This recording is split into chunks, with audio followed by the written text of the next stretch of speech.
The Department of War just dropped the fourth batch of UFO files, including video of this six-pointed star that was spotted by U.S. Indo-Pacific Command last year in Asia. And this 12 to 15-foot tall object that was spotted above the Atlantic Ocean in 2020 that, according to a Navy report, quote, traveled with the wind. Then there's this video from 2019 showing a small object moving at a high speed across the eastern U.S. The release includes a total of 40 files, and now NASA is even admitting we might not be alone in the universe.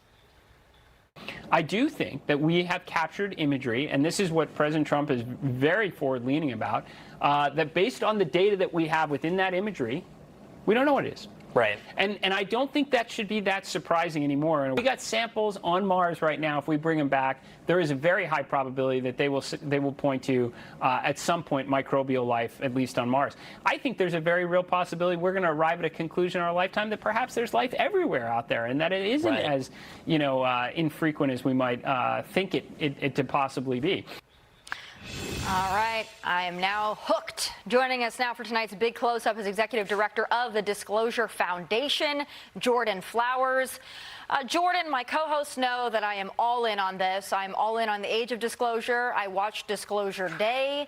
I'm all in on disclosure. I'm so happy we're getting some of these files. And, sometimes you leave it to your own imagination of what these things are, right? You see the pointed figures. You see the, abnormal movements of some of these craft.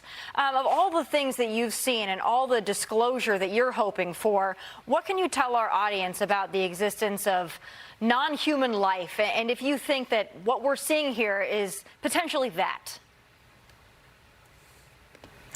Well, first of all, thank you so much for having me today. I really appreciate it. The Pursue program, President Trump's initiative for UAP transparency, we've had 4 releases now. And with each one of these releases, we continue to see objects that we don't understand what they are. We don't understand how they work. They seem to be having next generation or beyond next generation capabilities. They can accelerate instantaneously. They can make right-angle turns. They can stop on a dime. Some of them appear to have cloaking. So it's really important with this transparency initiative that we continue to get information out there. One thing that we would like as the Disclosure Foundation is to be able to see not just these videos, but also the data that goes with them, the kinematics, the telemetry data, so that we can actually do more scientific analyses on these objects to try and prove if they're prosaic or not. Some of them may be, but I have a high degree of confidence that many of them are not. Jordan, real quick, I do care about national security. I served in the military. I'm in the reserves now, and just having a chance to see behind the curtain on some things. I mean, there is a certain amount of utility to not letting our enemies on this earth know what we know or what we're able to track, and more importantly, what we're not. And so how do you balance that? It seems like the disclosure we're getting is confirmation that there are things we don't know. I think that's a pretty big step. Is there a chance that any further steps, like giving that data, if you give the data, then you say you know how to collect the data, and that's the only data you know how to collect? It seems like there could be some vulnerabilities there that at least there is a good argument for.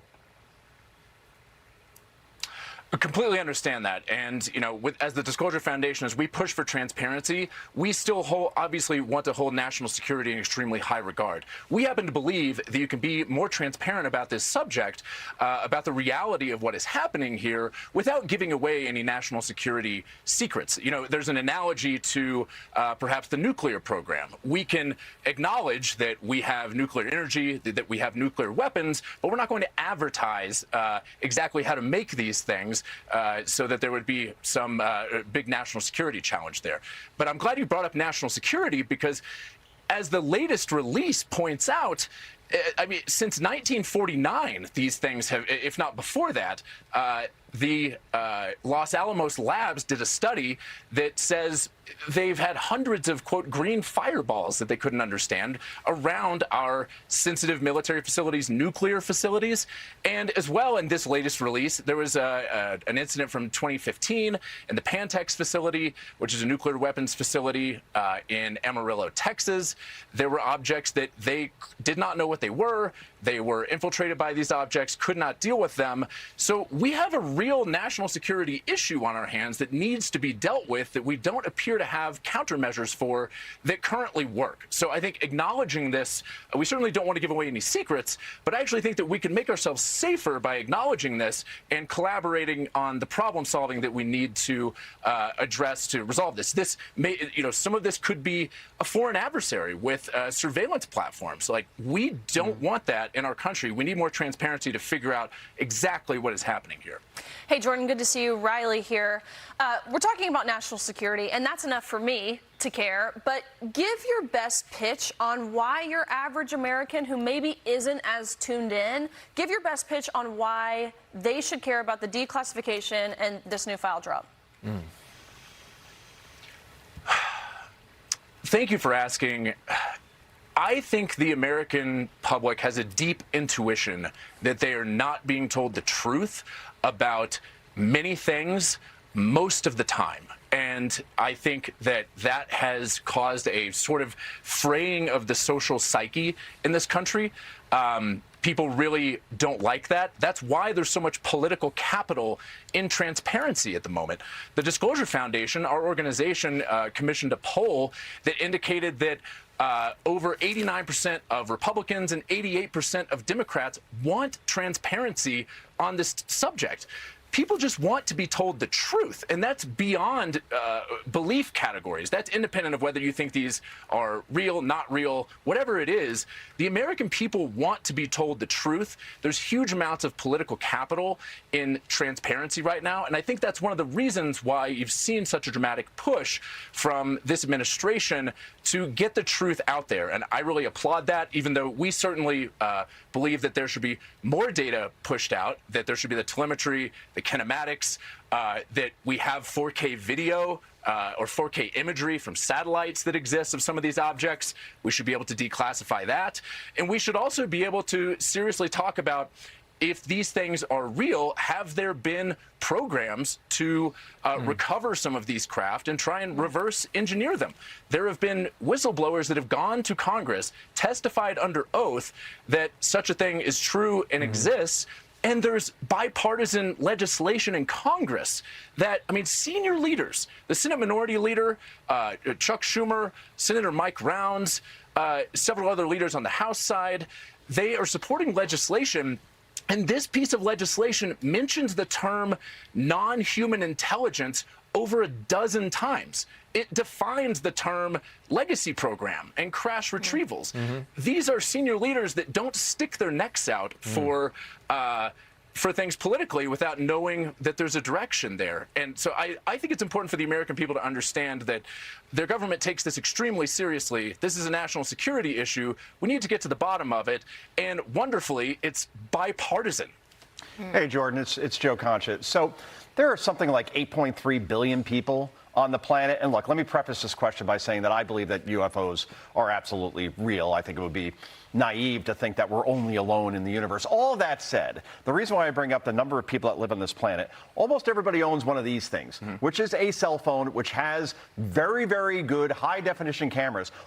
Can we just once get a video of a UFO in color that's not ambiguous, that looks like a crack in a windshield or some dot flying across? Somebody can't get me one good video of these things, and that's why I'm a little skeptical as far as I'm 98% sure that UFOs exist. I'm not 100% because just once, get me a good video of these things. Why can't we do that? Yeah.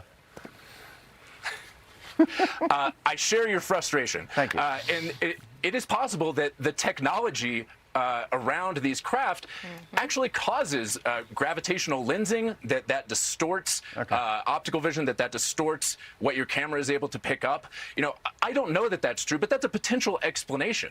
But let's take this latest release. There, in addition to all the videos showing these strange objects performing in incredible ways, there's also pictures provided by NASA of I believe it's the 1996 Columbia Space Shuttle mission.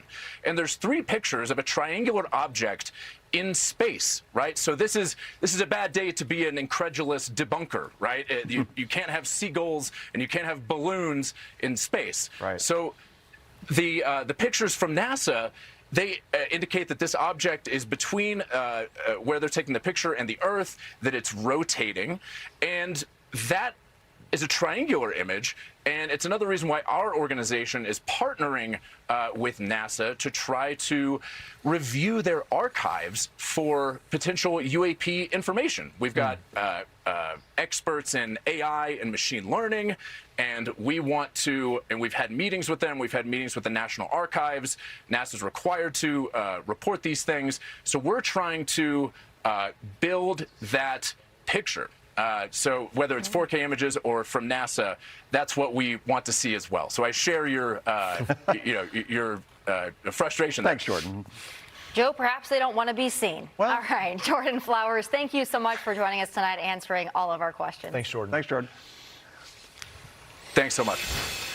Very interesting stuff there that was uncovered. I mean, Joe said, why is nobody filming it? Well, my answer to that would be, if these non-human life forms, or whatever it is, are so intelligent that they can move in all those ways, they can probably evade Joe's iPhone. I guess, but it's always black and white. Give me one color video, just once. I'm not asking for a lot. Yeah, I think there's multiple silos here of thought. Like one of them is, hey, in the modern era, we're seeing these, we're capturing them as best we can. There's some things that kind of are consistent here, and that's something we need to know more about. That group of people would say, we don't know what the origin is. We know it's there, and we know that we don't know. There's another group that says, hey, we've captured aliens, we've got research facilities, we've reverse engineered, and I think those are almost two different groups of people in some ways. I think there are a lot of people that are open to either, but one is purporting, hey, there's a lot there that we need to uncover, and another one's purporting, hey, there's a lot there that we need to figure out. In the world of AI, I am far more skeptical than my panelists. Fair enough. I'm far more skeptical. Yeah. A lot of biological, like matter on Mars, maybe, but UFOs flying around, I don't know. They can evade phones. I mean, call me gullible. I don't know.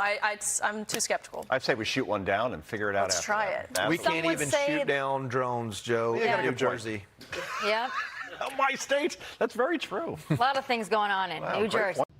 All right, thanks for watching. Check out my new podcast, Hanging Out with Me, Sean Hannity. The big interviews, the debates you won't get anywhere else. Like and subscribe for new episodes every Tuesday and Thursday.